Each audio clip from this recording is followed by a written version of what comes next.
Chinese telecom company Huawei has been charged with racketeering and stealing U.S. trade secrets. But how serious is Huawei's threat to America?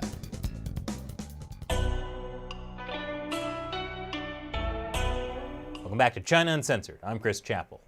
Huawei, the Chinese telecom company that brings us together, because both Trump and Obama agreed that it was a threat to the U.S.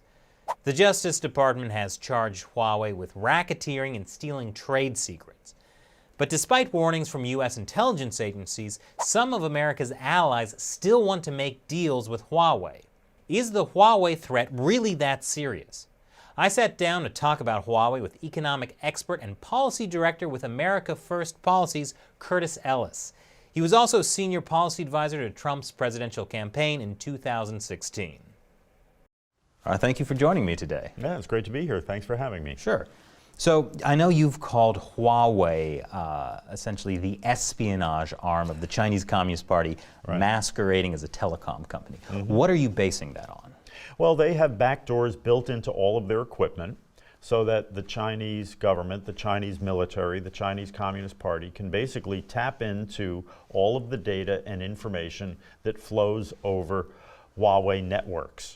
So if you have an internet or a telecom network using Huawei equipment, you can be sure that the Chinese government can tap into it at will.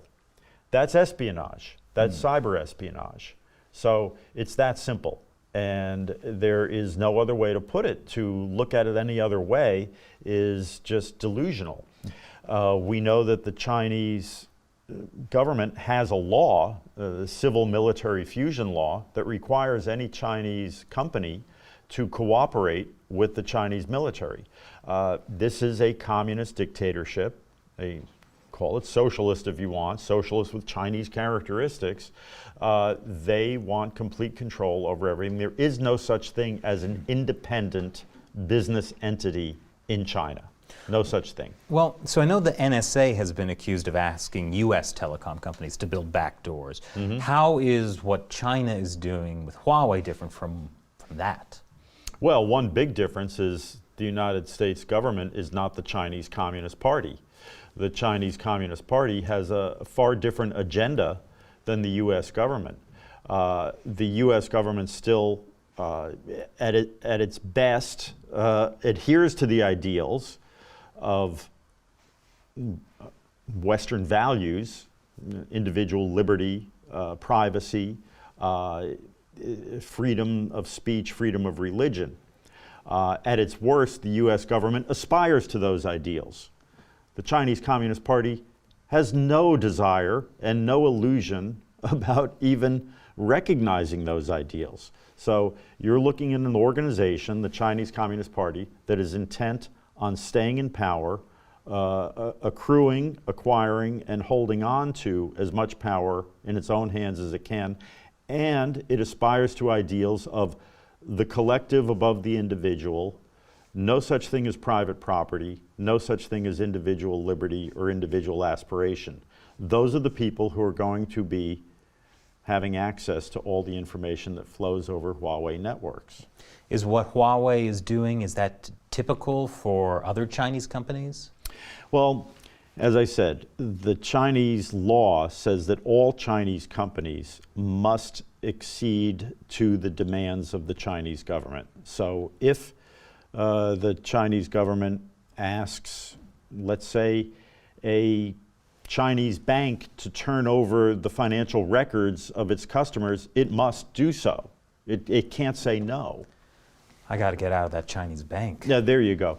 And let's look at it further. Every Chinese, we're told that the Chinese government or its industrial espionage outfits are stealing hundreds of millions of dollars of American intellectual property every year. So how many of these companies are essentially selling stolen goods?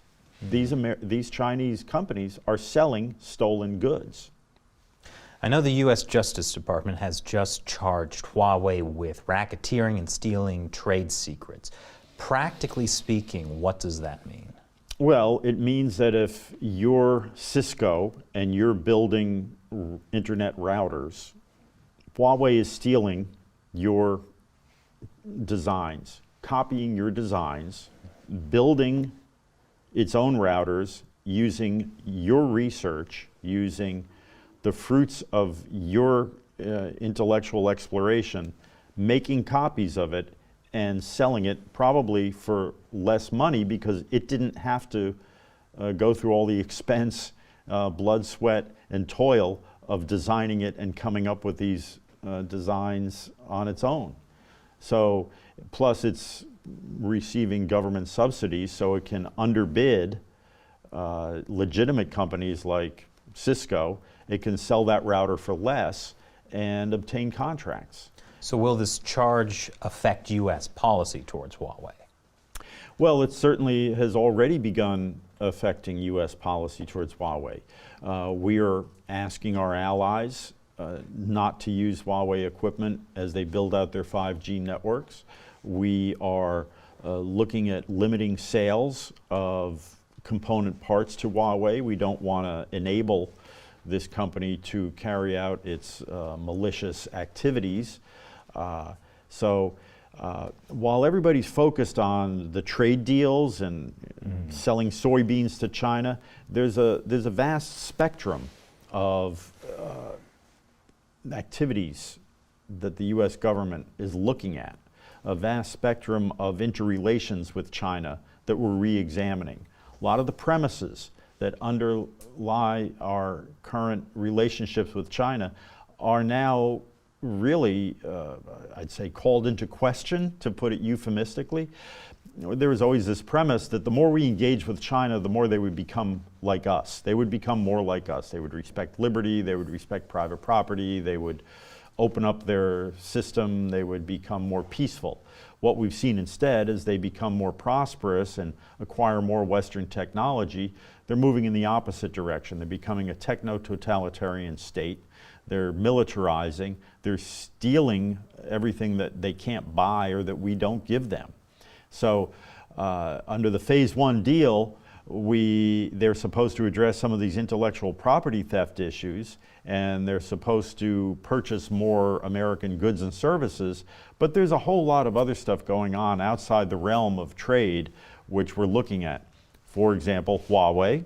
For example, the FBI says it is 1,000 investigations open across the country of Chinese espionage. Every field agency of the FBI in America has investigations into Chinese espionage activities. So that's not going to be covered by any trade agreement. And the administration has made it very clear that they're not linking the two. You know, we can do business with China. We can, they can buy our soybeans. We can sell them certain goods of a non-military sensitive nature. But we're not going to say, well, now we're going to play nice and make believe that you're not doing something wrong over here. We did business with the Soviet Union throughout the Cold War. They had nuclear missiles pointed at us. We knew they had spies trying to infiltrate and influence and, you know, plant moles and all kinds of things. We still would sell them wheat, and we'd still do all kinds of other business with them. Occidental Petroleum, Armand Hammer was a famous industrialist who famously did business with Russia. The fact that we knew they were spying on us and wanted to, as Nikita Khrushchev said, "We will bury you." We knew they wanted to bury us, but we said, okay, well, we'll still take their money. So the U.S., both the Trump administration and the Obama administration, have warned about Huawei. Do you think that's been taken seriously? It's being taken more seriously now than ever. I really had questions about the Obama administration taking this stuff seriously. Look, so many of the apparatchiks in Washington, in both parties, have been compromised one way or another 100%. By Chinese influence operations. I'm not saying that they signed up for the Chinese Communist Party. They don't even know how they've been compromised. The buying off Americans on both sides of the aisle. Albright Associates, Madeleine Albright, former Secretary of State, her company's made just tens of millions of dollars advising companies on how to move to China and how to do business in China. Dianne Feinstein's driver was a Chinese spy. Her husband has made money investing in China. You just go down the line. Henry Kissinger. You've got all these Wall Street guys that have made fortunes investing in China, directing investment into China, and now you've heard the stories, it's gone down the line of, it's infiltrated so far that now pension funds, the California state pension funds. And so you think this is sort of held back, even though the Obama administration and the Trump administration have been pushing warnings about Huawei, that attitude has blocked? There's bureaucratic inertia. Look, there's basic human nature. Nobody wants to admit they're wrong, right? Oh man, Certainly. I was so wrong about that. The basic human nature of not wanting to admit they're wrong, close their eyes, let's keep doing things the way we were doing, because I don't want to admit that I believed the Chinese Communist Party. They were lying to me for all these years, and I was a fool to believe it. Nobody wants to say that. In addition, you have bureaucratic inertia. There's huge bureaucracies in the Pentagon and elsewhere, other agencies of the US government, that are still proceeding along those old premises that as we get closer to China, as they develop and become more prosperous, they will become more American, they will become more Western. Absolutely. If we give money to a totalitarian communist regime, they'll become a democracy. Right. Countries, I mean, you hear the truncated version of this is countries that trade with each other don't go to war with each other. Well, tell that to the Ukrainians. Ukraine and Russia were the two largest trading partners. Before World War I, France and Germany were the two largest trading partners. They went to war. I mean, this is like this economic reductionism, this economism that human nature can be reduced to dollars and cents on a spreadsheet. It's a lot more complicated than that. Yeah, and a lot of people say, you know, we are trading, the U.S. is trading with China, right. But still, many other actions can only be described as a type of warfare. Well, in the Chinese military strategy, warfare goes beyond the battlefield. The doctrine is the best general defeats the enemy without taking the battlefield. They see the economic crippling of America and acquiring the productive assets, the technology and the factories of America, acquiring them, moving them to China. That is a form of warfare. And Huawei is a part of this? And Huawei is definitely a part of this. Look, if a Chinese army invaded America, went to Silicon Valley, and took all the factories, took all the research labs, and took the people and moved them to Mongolia or moved them to Manchuria and set those factories up, we would recognize that as an act of war and the looting of America. If Chinese capital and Chinese influence gets Wall Street to counsel Silicon Valley to move its research operations into China and to hand over its innovation, research, and technology to Chinese partners, the end result is the same. But we just make some money off of it. And Wall Street's made some money. They've been bought off. China gets the capital. And you've got think tanks like the Cato Institute saying, oh, this is wonderful. It's free trade. It's free market operation. So therefore, it's good. Because you see, again, you have this ideology that says all that matters is the money. There are no such thing as nation states. There's no such thing as culture. There's no such thing as values, cultural values. It just all comes down to how many widgets can we make, how many widgets can we consume, how many widgets can we acquire, and that's all that matters. And it's a very reductionist way of looking at life. It's devoid of humanity, and the things that I would make living worthwhile. So what does it mean for the U.S. if its allies, like the UK or other European countries, use Huawei to build parts of its telecom or 5G networks? Well, unfortunately, too many people in positions in government don't understand how technology works. And that if Huawei equipment is in any part of the network, it will have access to all parts of the network. So if Huawei equipment, if our allies use Huawei equipment, they're basically all of the information that flows over those networks, and in the 5G network, that's basically everything, could be spied on, monitored, influenced by someone in Beijing. Now look, 5G networks are going to link devices, power plants, electrical grids, ATM machines, not just telephones, everything. So what if you shut down the power grid? What if, let's say, China moves in, Beijing decides to move on Taiwan, right? And simultaneously, somebody gets a message in Washington.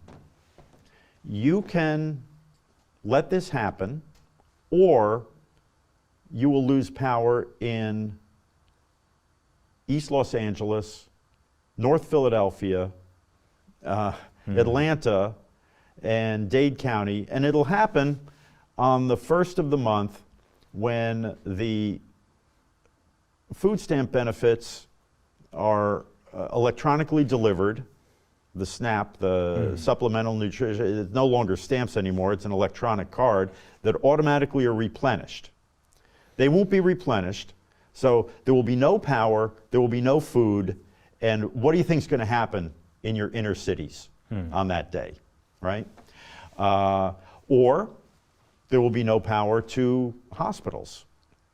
There'll be no power to the emergency room, to the intensive care unit. And so having the UK have part of its system, 5G system, built by Huawei, could have that effect on the US? Well, no, I'm saying if we were to have Huawei equipment inside the US, that ultimatum could be delivered.